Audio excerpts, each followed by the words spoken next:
Miarabanao ndray ny amin'ny tia soma 13 volana jona 5 ity miaraka aminao eto amin'ny radio RFM 2A ity.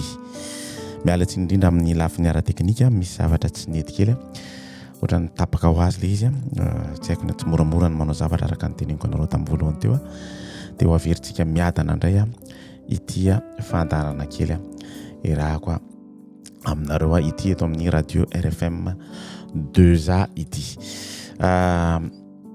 Alohan'ny anombohantsika anazy angamba dia hiaraka iondrika tsika angataka ny herin'ny fanahy masina anampy antsika hitondra ity fandarana ity araka ny tena izy. Apetraka eo ampelantananao mandrakariva Jehovah ray masina sy tsara indrindra ity famelabelara-kevitra ity mba ahafahan'ny hafa mijoro ary mahafantatra ny fahamarinana araka ny tokony izy. Aza velanao rery zay fa omeo anay ny herin'ny fanahinao mba hanampy anay amin'izao maraina izao ary mangataka fanampiana aminao zay mba tsy hivoana ao anatin'ny soratra masina fa aoka ny teninao ihany ianao anjakazaka atao anatin'ny tenanay tsirairay avy. Ampio izay mba ahafantatra sy ahalala ny zavatra tokony ataonay tsirairay avy alohan'ny atongavan'i Jesosy eny amin'ny Faharoan'izay. Apetraka amin'ny anaran'i Jesosy samy vavaka izany. Amen.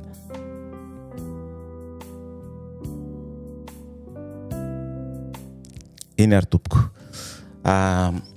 Amin'ity fandarana ity iresaresaka momba ny hoe fa maninona moa ny nafenina ny fatin'i Mosesy.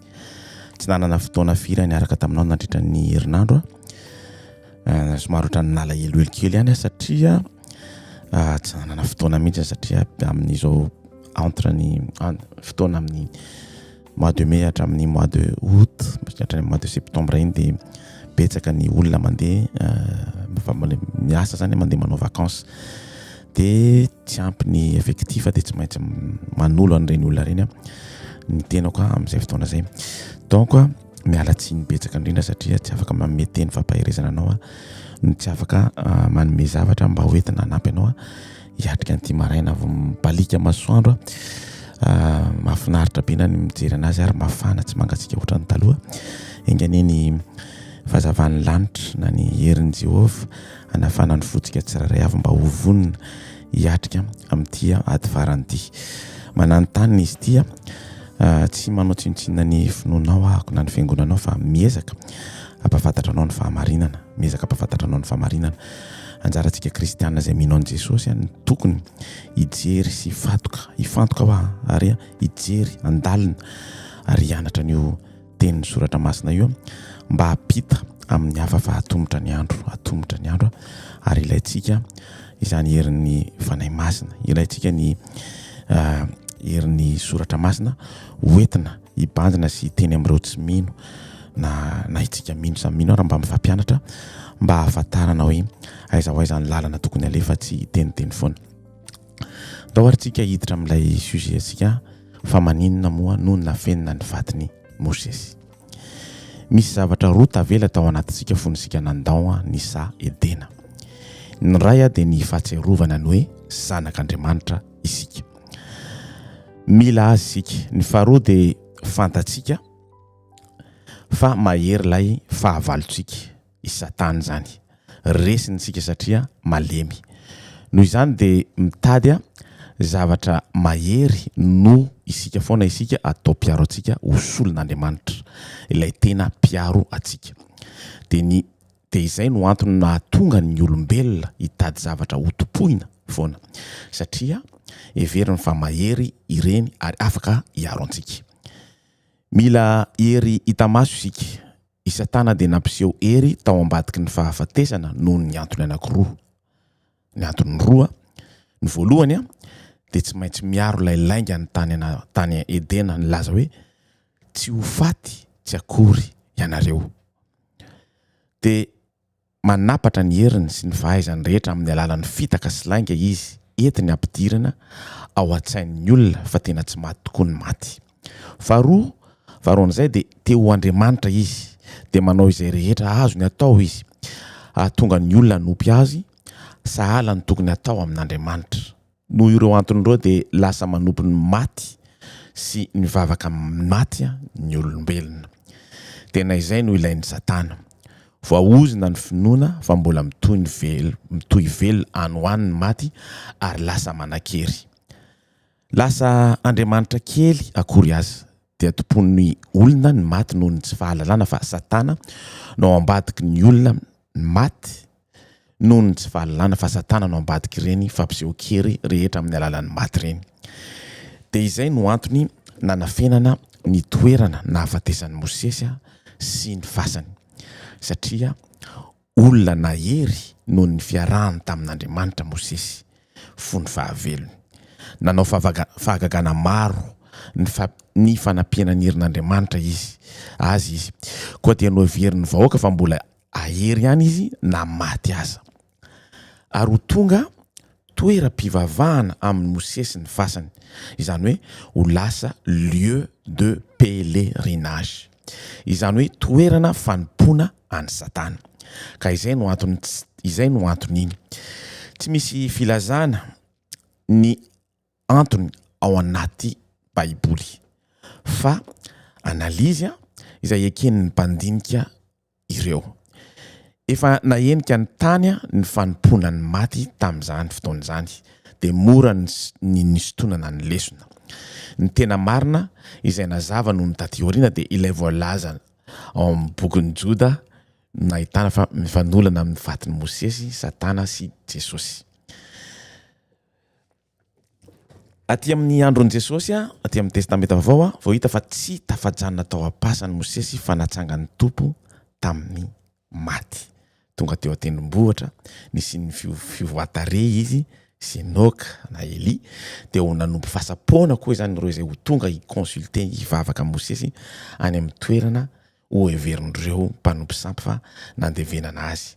Dia Satana no handray an-tànana an'izy ireo. Azo vina ohatran'izay no azo koa anombohana sy ampidirana anao an'ity introduction kely ity. Ao anatin'izy ity dia hiditra ao anatina andininy maromaro, toko maromaro ao anatin'ny Baiboly tsika, mba hahafantarana anao fa tsy miteniteny foana rehefa manao zavatra ohatran'izao. Tokony hieritreritra tsika amin'ny zavatra rehetrarehetra izay ataontsika, fa tsy hiteniteny foana na anaonao foana ny zavatra rehetra izay tsy mety.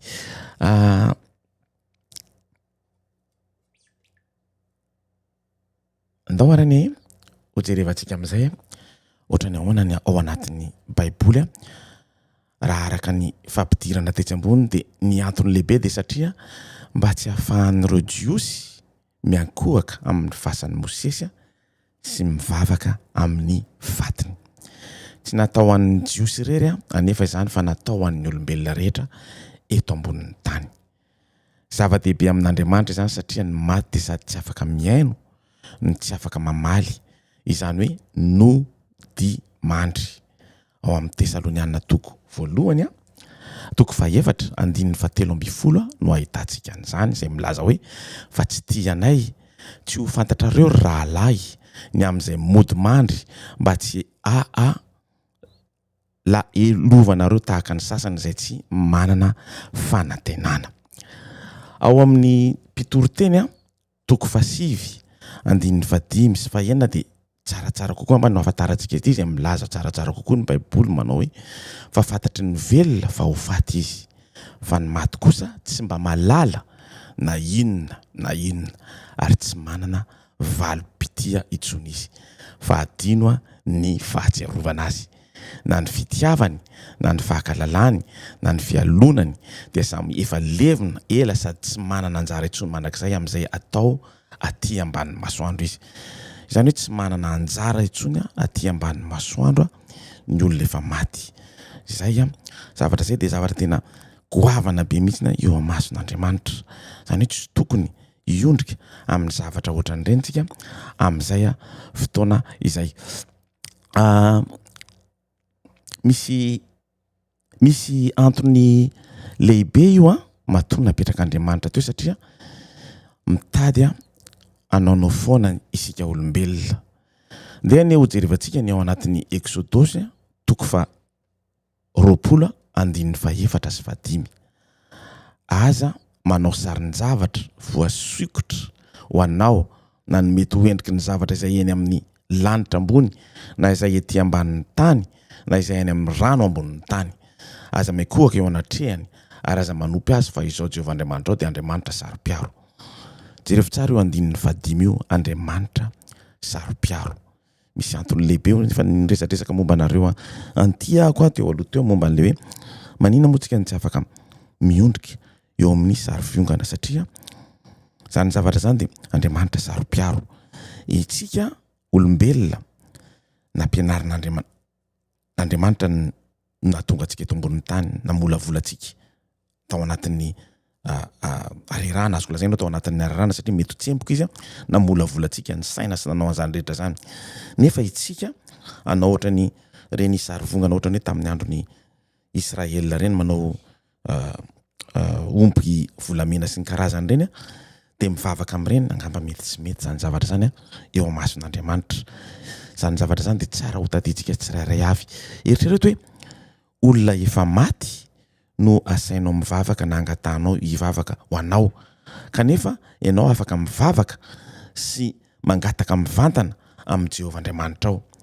Dia ny tsara ilay voalaza ao amin'ny mpitoroteny toko 7:5 ianao dia malala ianao ihany dia malala fa satria velona ianao. Ny maty dia tsy afaka mahita ity zavatra teneniko aminao ty na ity zavatra vakiko aminao ty. Tsy malala ozy izy na inona ny maty. Tsy izao no namorona izany fa ny soratra araka ny voalazan'ny mpitoroteny toko 7:5 zany hoe aorianan'ity tsika mbola iresadresaka amin'ny le atao hoe profesia sy ny karazany reny hoe zavatra ohatran'ireny tsy namena ho an'olombelona ohatra nahako fotsiny fa tsy maintsy mianga avy any amin'ny fanahy masina, tsy maintsy mianga avy any amin'Andriamanitra manome hoe ianao dia afaka miteny amin'izao, ianao dia afaka manao an'izay. Zany hoe ao aoriana ao kely ao tsika iresadresaka seriana momba an'izay zavatra zay hoe ny don de prophétie. Ianao dia azafady ary izany no antony mahasarom-piaro an'i Jehovah ka nahatonga azy nanafina ny fatin'i Mosesy mba tsy hanaovantsika fahotana toy izany. Tsara ny maramarika fa tsy araka ny voalazany maro hoe efa any an-danitra ny olona maty fa mbola matory miandro ny fiantsoana azy hivoaka avy ao am-pasana tahaka ny namoahan'i Jesosy any Lazarosy avy tao am-piasana. Daony itsika hijery kely ny Jaona toko 2:7-3 ka hatramin'ny 7:7 milaza hoe ary rehefa nanao izany teny izany izy dia niantso tamin'ny feo mahery hoe ry Lazarosy mivoa. Misy dikany be mihitsy io, ry Lazarosy mivoa. Dia nivoaka ny maty, nisy fehipaty ny tanany sy ny tongony sady voafehmo sara koa ny tavany. Hoy Jesosy tamin'ny olona fa ao izy ka velao andeha. Ny herin'i Jesosy ray manontolo no niteny tamin'ny olona hoe va ao izy ka velao andeha. Ny herin'i Jesosy manontolo no niteny hoe ry Lazarosy mivoa. Ohatran'izany koa nefa rahantsika aty aoriana aty. Betsaka ny zavatra diso tokony hodinihana rehefa miditra mahita ireo an-dalan-teny ireo. Ilay hevitra hoe miakatra any an-danitra avy hatrany rehefa maty dia mifanohitra amin'ny soratra masina satria tsy voalaza mihitsy hoe makany an-danitra na makany amin'ny hafobe ireo maty. Matory aloha miala sasatra miandro ny antso avy any amin'ny tompo izy ireo. Tsy izany vehivelony fandehan-javatra. Nampidiriko ty resaka fahafatesan'i ity ampazava amintsika ny antony nanafenan'Andriamanitra ny fatin'i Mosesy. Izany dia mba tsy ahalavo antsika amin'ny hevi-diso. Tadio tsara araka ny teneniko anao hatramin'ny voalohany tsika kristianina dia manana asa goavana. Tsy akanavakavaka io niza tsika kristianina manana asana goavana be mihitsiny. Iteny ny asa tokony ataontsika, iteny amin'ireo vahoaka maro be 10 miliara eo tsika iteny hoe ho avy Jesosy. Ho avy Jesosy fa mibepa ohatran'ny tenenin'ny Jaona. Tsisy afatry izay ny tanjona satria potika ny firenena, potika ny tany, potika ny zavatra rehetra misy atsika noho ny etraketraka ataon'ny Satana. Ary lainga fotsiny ohatran'ny tenenina tamin'ny voalohany teo hoe izay no ao anatin'ny nataon'ny Satana ao anatin'izay tsika hoe tsy ho faty izany mihitsy ianao raha mihinana an'io voankazo io. Nefa jerevony ny fiarahantsika amin'izao fotoana zao. Zay ny antony tenenako hoe itsika rehetra tsy akanavakavaka dia tokony hiverina hijery an'io baiboly io, hianatra an'io baiboly io, hamakafaka an'io baiboly io ary ilaza ny filazany tsara araka ny tokony fahamarinana mba hahafahantsika mandresy lahatra ny hafa na mandresy lahatra tsika samitsika fa tsy tokony hiteniteny foana. Ny mahagaga eto dia tsy nisy nahita nametrahana satria niresadresaka momba ny Joda toko fasivy ahako. Ny mahagaga eto dia tsy nisy nahita nametrahana an'io faty io raha mijery akaiky ny bokin'ny Joda isika toko fasivy. Asa napetrako sa tsy napetrako toko fasivy dia azavako koa amintsika ny tena zamy misy. Izany hoe tsy nataon'Andriamanitra ho fantatry ny olombelona ny toerana nisy ilay faty, fa rehefa tonga nangana ny Mosesy tamin'ny maty Jesosy sy ny anjeliny dia tonga nanatrika teo koa i Satana sy ny anjeliny, izay hitantsika ao amin'ny Joda toko 1:5 izay milaza hoe fa Mikaela arkanjely aza raha nitady tamin'ny devoly raha niady azafady tamin'ny devoly ka nifanditra ny amin'ny fatin'ny Mosesy dia tsy sainy teny ratsy anameloka azy fa hoy izy ananatra anao anie Jehova. Averiko kely ananatra anao anie Jehova azotsika jerena ao amin'ny satria matalanjona be io boky io toko ny Joda io 1:1 ka hatramin'ny 5. Izany hoe zavatra rehetrarehetra tsy hita tany amin'ny momba ny Enoka na momba ny fatin'ny Mosesy dia ao amin'ny boky io takelaka anankiray fotsiny no ahitantsika anazy. Fa Mikaela arkanjely aza raha niady tamin'ny devoly ka nifanatrika amin'ny fatin'ny Mosesy dia tsy sainy teny ratsy hameloka azy fa hoy izy ananatra anao anie Jehova. Ijenona kely ilay ananatra anao anie Jehova.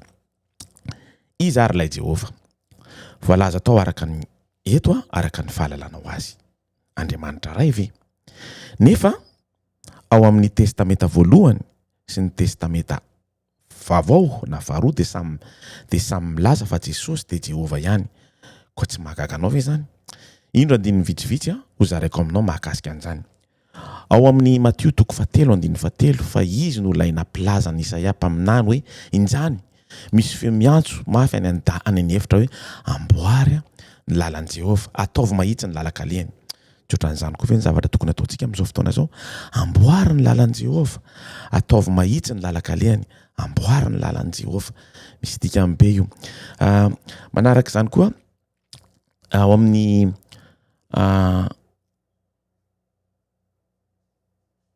manaraka izany ao amin'ny Isaia toko 4:7 dia milaza hoe injany misy feo miantso hoe manamboara lalana any an'efitra ho an'i Jehova, manaova lalambe any an-tany foana ho an'Andriamanitra antsika. Zany rehetra zany dia miteraka zavatra betsaka mihitsy zany amin'ny ahafantarana hoe Jesosy dia anisan'ny atao hoe Jehova ihany koa, anisan'ny manaingina satria namieritreritatra antsika hoe ahoana fomba ilazako anazy aminareo ohatra nanoratra ny ratsan-tanan'Andriamanitra Jehova tamin'ilay didy folo nanoratra satria fomba azoko hitenena anazy aminao araka ny fahalalako anazy satria Andriamanitra tsy mandeha aty amin'ny tany misy fahotana mety ho diso ahako fa ny olona manakaiky ny être azafady personne manakaiky kokoa ny olombelona no makaty amin'ny tany misy fahotana dia izy amin'ny manakaiky indrindra amin'ny olombelona dia Jesosy olombelona. Zay ny mahatonga an'ilay hoe Jesosy Jehova ihany. Ho jerevantsika ny ato amin'ity hoe inona atao hoe vatolampy fehizoro ao amin'ny Korinthiana toko 10:4 ary izy rehetra nisotro sotrotro-panahy iray ihany fa nisotro tamin'ny vatolampy fanahy izay nanaraka azy izy ary Kristy izany vatolampy izany.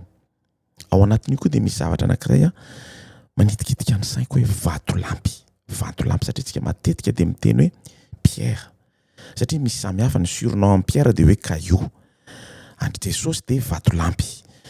Donc ny fiangonana tsy caillou mihitsy fa vatolampy. Mbola hidikiditra amin'io resaka io any arina satria tsy ao anatin'io resaka ao anatin'io zavatra io tsika pour le moment. Vatolampy fehizoro ao anatin'ny Exodosy toko 7:12 ary Jehova nandeha teo alohany tamin'ny andro rahona raha atoandro hitaridalana azy ary tamin'ny andro hafa noho ny alina ho fahazavana ho azy andehanany andro aman'alina. Eto koa dia tsara ny manambara fa i Abrahama Jakoba, Mosesy dia nahitan'i Jesosy avokoa. Ndao ny hodiny jerevantsika kely ao amin'ny Exodosy toko fahenina fa rokatra amin'ny fahatelo. Andriamanitra ny teny tamin'i Mosesy ka nanao hoe izao no Jehova, ary tamin'ny anarako hoe Andriamanitra tsy to no nisehoaka tamin'ny Abrahama sy Izaka ary Jakoba, fa ny anarako hoe Jehova tsy mbola nahafantarany ahy. Jereo tsara le toko fahatelo. Ary tamin'ny anarako hoe Andriamanitra tsy to no nisehoako taminy, zany hoe niseho tamin'ny Abrahama, Izaka ary Jakoba Jehova Jesosy, fa ny anarako hoe Jehova tsy mbola nahafantarany ahy. Afaka miditra lalindalina amin'io any aorinany amin'ireo anarana na hoe attribut omena any Jesosy. Izany tsy hoe somary ohatrany mety manelingelina ny avy izy ity satria misy tsy tiako hidirana loatra izy androany satria mbola tsy ao anatin'izay zavatra zay satria misy teny any amin'ny Korinthiana any milaza hoe au commencement na ohatran'izany mahatonga ny olona tsy de mino hoe Andriamanitra dia Jehova sy ny karazana fa tsy androany nidirantsika amin'izany fa ataontsika any arinany. Ndao ny izay misy zavatra anankiray azontsika jerevana ihany koa, tsy tadidiko izy tsy haiko na nataoko ato na tsy nataoko tato amin'ny Genesis toko 5:30 andininy 7 ka hatramin'ny 7:10. Zany hoe io izy io, ary Andriamanitra niseho indray tamin'ny Jakoba raha tonga avy tany Mesopotamia izy ka nahita azy. Ary hoy Andriamanitra tamin'ny Jakoba no anaranao, nefa tsy atao hoe Jakoba intsony ny anaranao fa Israely ny anaranao, dia nataony hoe Israely no anarany. Ile zavatra tokony hotsipiantsika, ary Andriamanitra niseho indray tamin'ny Jakoba, niseho tamin'ny Jakoba. Izy ambany ary hoy Andriamanitra tamin'ny izao no Andriamanitra tsy to, maroa fara sy miabetsa firenena maro no iseho avy aminao ary izy mpanjaka amin'ny ateraka ao. Ary ny tany izay nomeko any Abrahama sy Izaka dia omeko anao, ary ny taranako mandimby anao koa no omeko ny tany. Ary Andriamanitra niakatra niala taminy teo amin'ilay niresahany taminy. Andriamanitra ry ten'Andriamanitra ray tsy midina eto ambonin'ny tany mihitsy naraka ny teniny koa anareo. Fa rehefa mijery an'io ianao teo akaikin'ny Jakoba izy, niresaka tamin'ny Jakoba izy, ary misy teny koa ary ianao no milaza hoe Andriamanitra dia niady tamin'ny Jakoba. Zavatra zany dia mahavariana, mila jerevana tsara, mila fakafakana tsara mba hafantarana hoe iza marina moa Jesosy, azo atao ve hoe Jehova i Jesosy. Zavatra tiako hatongavana dia tsotra tao amin'io ao amin'io Joda toko 1:7 io. Zany hoe raha naheny io anarana io fotsiny Satana hoe ananatra anao anie Jehova, dia niembotra sy natahotra ary fatany tsara hoe i Jesosy io voalazan'ny anjely teo io. Ny Baiboly dia manambara fa lasa spectateur fotsiny izy ireo teo anoloan'ny zava-misy araka an'io andininy toko 1:7 ao amin'ny bokin'i Joda io. Misy ve ny atao hoe fanantenana. Namaty azy Mosesy ka tsy niditra tao amin'ilay tany nampanantenana azy, dia tsara ho fantatsika fa naseho an'i Jesosy azy ilay tany nampanantenana azy. Mahavariana satria na dia efa 20 taona aza izy dia afaka nianika tendrombohitra ka nahita ilay tany nampanantenana azy. Tsy niena ny heriny na pahina ireo masony. Hojerevantsika ao amin'ny Deutéronome 34 4:37 hoe efa 200 taona Mosesy vao maty ary tsy pahina ny masony na niena ny heriny. Araka ny fandiniko io teny io, zany hoe nanaiky raha ohatra ka nijery andreo teky, raha ohatra anao ka mamaky ny faraparan'ny Deutéronome rehetrarehetra dia nanaiky ny fahafatesany Mosesy. Hojerevantsika ao amin'ny Deutéronomia toko 2:30 andininy 15 milaza hoe dia aoka ho faty ao amin'ny tendrombohitra izay akaranao ianao ka ho voaongana any amin'ny razanao tahaka ny nahafatesany Arona raha ilainao tao an-tendrombohitra ora sy ny nanangonana azy any amin'ny razany. Misy antony lehibe io satria ohatrany hoe ohatra anankiray azoko tenenina anao idirantsika andany ao anatin'ilay atao hoe temps de prophétie izay resahako aminao atsoatsy. Satria raha ohatra ka Izaaka no anisan'ny solotenan'ny Jesosy, raha ny tenin'Andriamanitra hoe atolory anany zanakao, dia tadio fa Mosesy dia solotenan'i Jesosy tamin'ny ohatran'ny hoe fahalalako anazy tamin'ny nahafatesan'i Jesosy, zany endrika iray nampisehoan'i Jehova hoe ohatran'izao ny drafi-pamonjena. Rahan'izao ny drafi-pamonjena zany hoe izy naka ny otany Jiosy rehetrarehetra tamin'izany fotoana zany, na tonga na tsy niditra tao amin'ny tany Kanana, tsy nahita izy fa tsy niditra, izy no naka ny fahotany rehetrarehetra ary nanaiky izy nanaiky ny fahafatesany. Ohatran'ny Jesosy ihany koa nanaiky ny fahafatesany mba anavotana etsika. Eo amin'ny Tesalonianina toko faha-efatra, Tesalonianina voalohany toko faha-efatra andininy fahatelo ambin'ny folo ka hatramin'ny fafito ambin'ny folo any ho any dia mizara roa ny zava-mitranga amin'ny fiakarana any an-danitra na ilay fionana lehibe miaraka amin'ny Jesosy. Zany hoe ireo maty aloha avy eo manaraka izay mbola velona ao aorinany ady mangotraka. Ny maty aloha ny miakatra amin'ilay antso lehibe ohatran'ny antsonany Lazarosy hoe mivoa tao nareo ao anatin'io toerana Sheol Hades io, mivoa nareo tao satria toeran'ny Satana ny ao anatin'io, mivoa tao nareo izay vao antso ao amin'ny tompo dia mivoaka. Rehefa tonga mivoaka daholo ireo olona vao antso rehetrarehetra ireo dia tsy maintsy miakatra ny velona manaraka izany. Ndao ny hojerevantsika ny texte ny toko sy andininy Tesalonianina voalohany andininy faha-efatra telo ambin'ny folo ka hatramin'ny fafito ambin'ny folo izay milaza hoe fa tsy tianay ho fantatrareo rahalahy ny amin'izay mody mandry mba tsy hala ielovanareo tahaka ny sasany izay tsy manana fanantenana. Manana fanantenantsika ho avy Jesosy. Ho avy Jesosy tsy maintsy mila ny fanantenana io tsika satria Mosesy dia navoakan'i Jesosy. Navoakan'i Jesosy Lazarosy, misy fanantenana foana ho antsika na dia maty ary tsika. Fa jereo any toany fa raha inotsika fa efa maty Jesosy sady efa nitsangana indray dia toy izany koa ny itondran'Andriamanitra izay efa nodimandry tao amin'ny Jesosy hiaraka aminy. Jereo hitsangana indray dia toy izay koa ny itondran'Andriamanitra izay efa nodimandry tao amin'ny Jesosy hiaraka aminy. Fa izao no lazainay aminareo amin'ny tenin'ny Tompo, isika izay velona ka mbola mitoetra mandra-piavin'ny Tompo, satria tsy maintsy misy ny velona ao anatin'ilay 144 000, tsy maintsy misy ny velona, tsy maintsy misy ny velona hitondra n'ilay grande tribulation, azo an'ilay hery lehibe mihitsy andrakotra ary andeha hiteny ny filazantsara fa miomana fa ho avy Jesosy, mibepa izay zavatra izay tsara taditsika tsara sady tsara eritreretintsika kristianina tsirairay avy dia tsy mba hialoha izay efa nodimandry tsy akory. Tadio tsara io tsy aloha mihitsy izay olona rehetrarehetra maty ny olona velona rehefa miantso rehefa tonga Jesosy. Toizantsika ihany ilay izy fa ny tenan'ny Tompo no hidina avy any an-danitra amin'ny fiantsoana sy ny feon'ny arkanjely ary ny trompetran'Andriamanitra ka izay maty ao amin'ny Kristy no hitsangana aloha. Ary rehefa afaka izany dia isika izay velona ka mbola mitoetra no akarina hiaraka amin'ny hoeny amin'ny rahony tsena ny Tompo any amin'ny habakabaka dia ho any amin'ny Tompo mandrakariva isika. Ireo maty aloha tadio tsara izay vao ny velona no mandeha.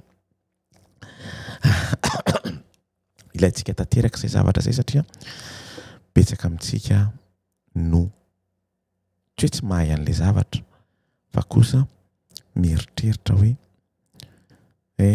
tonga dia mandeha any an-danitra tsika na maty na hoe misy koa ny fanadiovana sy ny karazana tsy manenjika ny finoana mihitsy ny ahako fa tokony hiverina io fotsiny dia afaka mandresy lahatra antsika hoe misy zavatra, misy dikany be io zavatra io, misy dikany be io zavatra io satria tsy ho ataotao foana ohatran'izao ilay izy na dia tsy ataotao tsy tenitenenina fotsiny ohatran'izao zany ilay izy satria misy antony be mihitsy nametrahan'Andriamanitra an'io boky io.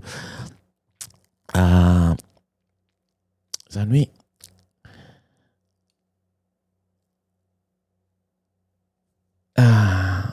tsy manaonao foana Andriamanitra rehefa manao zavatra fa matoa izy matoa izy nametraka an'io eo dia misy antony. tokony eritreretintsika tsara, tokony alalintsika tsara hoe aiza ho aiza ny lalana tokony alehantsika. Zany hoe tsy ny tenin'ny tompo no hidina avy any an-danitra ohatra ny teneny teo avy amin'ny feon'ny arkanjely ary ny trompetan'Andriamanitra ka izay maty eo amin'ny Kristy no hitsangana aloha. Averiko indray ary rehefa afaka izany dia isika izay velona ka mbola mitoetra no akarina hiaraka aminy ho eny amin'ny rahona hitsainan'ny tompo any amin'ny habakabaka dia ho any amin'ny tompo mandrakariva isika. Ireo maty ireo eo amin'ny tompo dia ahenony antso lehibe mba hivoahany eo amin'ny toerana ialan'ny sasatra. Izany hoe ny fanantenantsika dia ny fitsanganana maty, fanantenan'ireo maty ao amin'ny tompo dia manantena fitsanganana maty avy amin'ny fiavian'i Kristy ohatra ny nananganan'ny Mosesy teo imason'ny anjeliny lanitra sy Satana sy ny namany teo amin'ny toerana nametrahana azy. Midika zany fa voninahitra lehibe ho antsika io nampitsanganana Mosesy io satria ilay mpanameloka teo ary teo ihany koa teo ilay mpanameloka ary ny mpitsara sy ny mpiaro nanafaka ny olona voaheloka tamin'ny tsirariny dia ny tsara. Zany hoe nisy jugement direct teo amin'ny toerana io. Zany hoe nisy fitsarana aingana be mihitsy napetrak'Andriamanitra no nananota raha io olona io tsy azonao tazomina eo amin'ny Joda toko voalohany 1:7 tsy azonao tazomina ao ambanin'io fitoeran'ny fahafatesana io Mosesy satria efa nanavitra azy ako no sady zako no mpitsarana azy. Zay zavatra zay tokony tsy adinontsika mihitsy ny Jesosy na Jehova no mpitsara no mpanavitra, zany hoe juge na avocat atsika olombelona. Reo anankiroa reo taizitsika mbola nahita zavatra ohatran'izany raha ohatra ka voatsara eny amin'ny fitsarana zay misy atsika. Exemple tsara ho raisina io ninona zavatra ataonao eto ambony tany ka tsy nety raha ho tsaraina any anatin'ny fitsarana samy hafa eny ianao dia tsarovy fa Jesosy dia mpitsara sady mpiaro. Nefa kosa eto ambony tany tsy miexista zany hoe mpitsara. Raha mangalatra ianao na mamono olona voatsara eo amin'ny fitoerana anankiray ao anatin'ny fitsarana dia tadio fa tsisy mpitsara na mpiaro en même temps. Nefa Jesosy sady mpitsara atsika no mpiaro atsika. Tsy manao foana ho Andriamanitra rehefa nanao zavatra fa matoa izy ny teny fa tsy azo ivavahana na iresahana ny maty dia misy antony ao.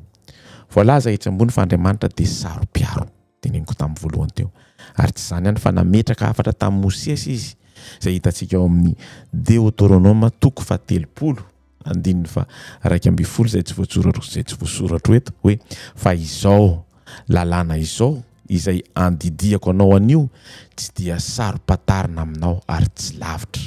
Amin'ny teny frantsay izy raha hojerevako vetivety dia angamba mety moramora amiko ny anazava azy aminao raha isokatra ny écran tsy maintsy mijery azafady indrindra tompoko tsy maintsy mijery misokatra izy azafady indrindra 30:11 ozy izy hoe ce commandement que je te prescris aujourd'hui n'est certainement point au-dessus de tes forces et hors de tes portes. Intéressant be mihitsy ny zavatra zany ohatra ny teneniny tsy miady amin'ny fanahy amin'ny zavatra hitan'ny masotsika tsika na vatana ohatra tsika fa miady amin'ny fanahy ratsy. Nefa izao Jehovah Andriamanitra dia tsy hamelanao irery amin'izay zavatra zay satria fantatra hoe atraiza ny limity ahafahanao miady amin'ny Satana. Izay mahatonga anazy miteny amin'io hoe tsy sarom-patarina aminao ary tsy ho lavitra aminao io lalàna zay nomenao anio na ny didy folo zany na zay rehetra nisoratan'ny Mosesy taty aoriana dia na didy ara-moralina ny zavatra rehetra zay nisoratany Mosesy fa isika mihitsy zany hoe tokony hanaraka ireo toromarika ireo isika na ny didy folo zany na ny zavatra rehetra zay nisoratany Mosesy fa isika mihitsy ny mbola tsy vonina satria mangamba tsy mametsiny ahoko tsy mitsara ako, tsy manao tsinitsinanao ako, tsy miezaka amatatra ny fahamarinana ao anatin'ny soratra masina. Inona ny antony? Ianao ihany dia mety hamaly an'izany. Ianao ihany dia mety afaka hamaly an'izany. Ny ay dia ny miezaka mizara aminao ny fahamarinana ao anatin'ny Baiboly. Misaotra tompoko.